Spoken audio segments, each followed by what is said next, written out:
Right, so let me set the scene for ye. It's a Thursday evening, and while we've got a big Celtic match tomorrow today, we're taking a wee turn off the usual path. Tonight we're gonna dive into one of the summer signings that's set to shake things up at Parkhead. Now, it's not officially confirmed yet, mind you, but the whispers are loud and clear, and it could very well be official by the time you're watching this. We're talking about none other than Hayato Inamura, a defender from Albirex Niigata in Japan. His move has already been announced at his current club, so the only question mark left is when Celtic will make it official. To ken a bit more about the fella, I reached out to a proper expert, someone deeply embedded in Japanese football, Ryo Nakagawara. He's a data scientist by trade, but in his spare time he dives deep into the ins and outs of J-League players, penning scouting analysis on his blog Shogun Soccer. He's followed Inamura's progress closely, and I tell ye his insights are spot on. He's based in Tokyo, working full-time for an NGO, but football is his passion outside o' that. He devotes most of his time analyzing players, hoping to spot future stars who might make it in Europe.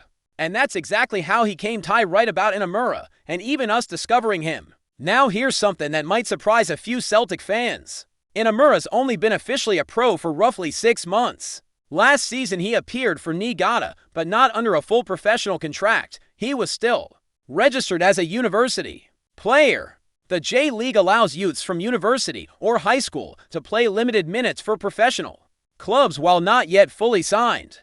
Inamura seized that chance and ended up playing significant minutes. He was a key part of Niigata's campaign in the League Cup. He played every minute, and Niigata made it right to the final, only to fall on penalties. But even then Inamura stood out, and he's carried that form into this season, the 2025 J-League season.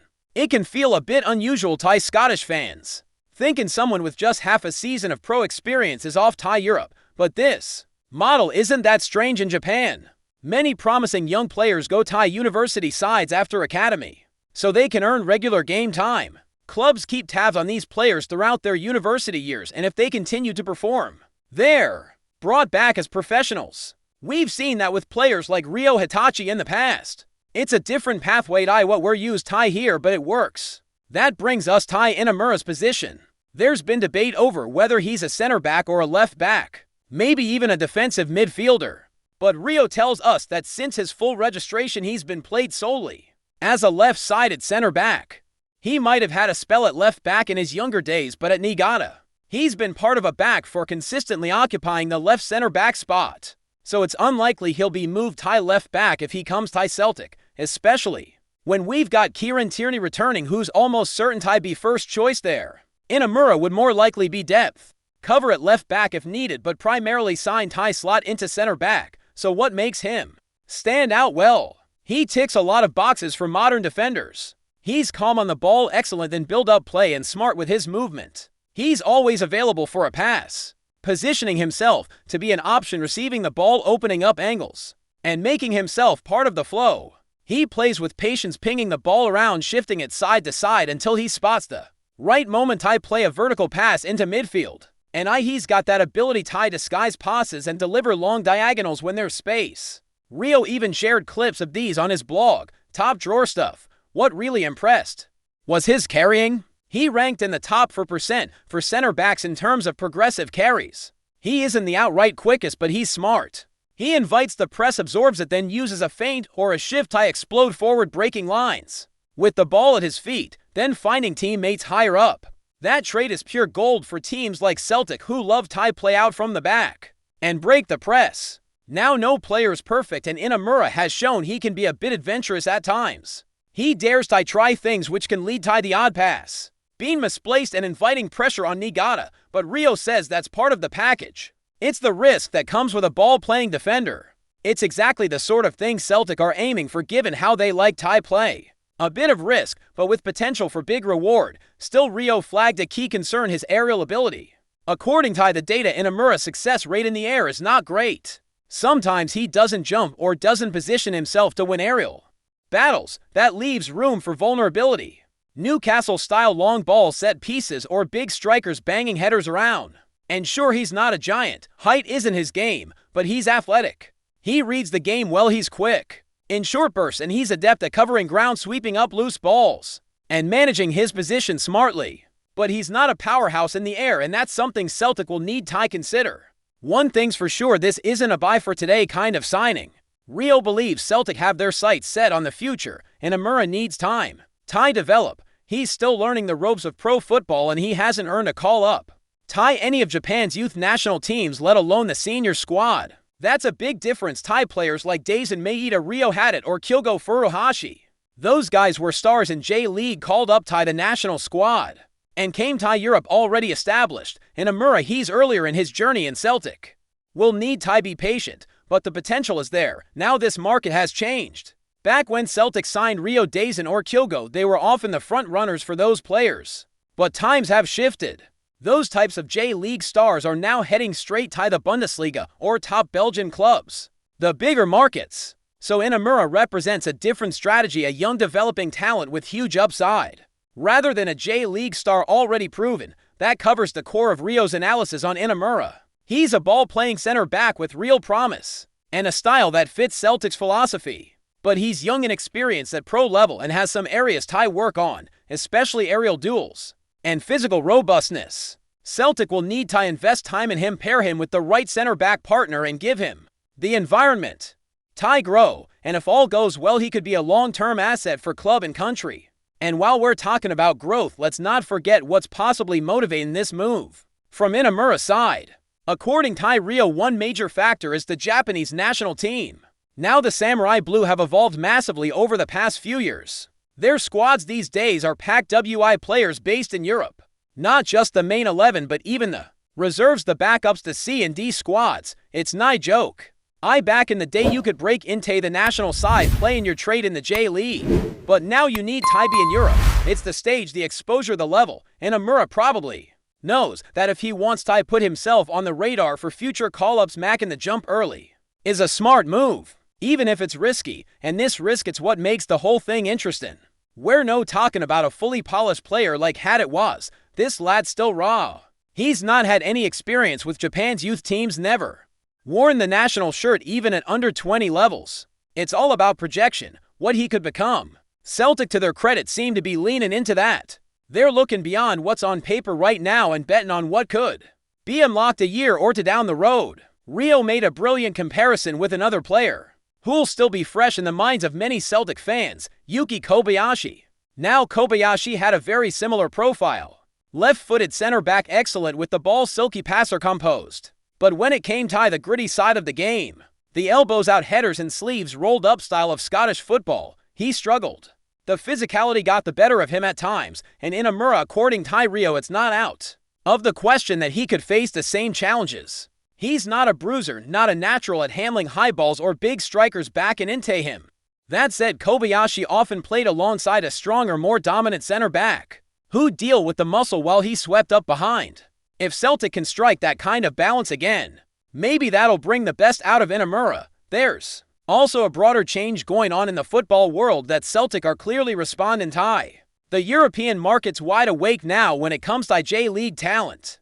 Clubs from Germany, Belgium, even mid-table sides in League One or La Liga are swooping in earlier and earlier, before players like Kyogo or Hadid might have been overlooked by the continent's elite, given clubs like Celtic a golden opportunity. But that window's shrinking. Now if you want to grab a top Japanese player, ye better act fast, or go for someone who's not yet fully broken out, and that's where Imura fits perfectly.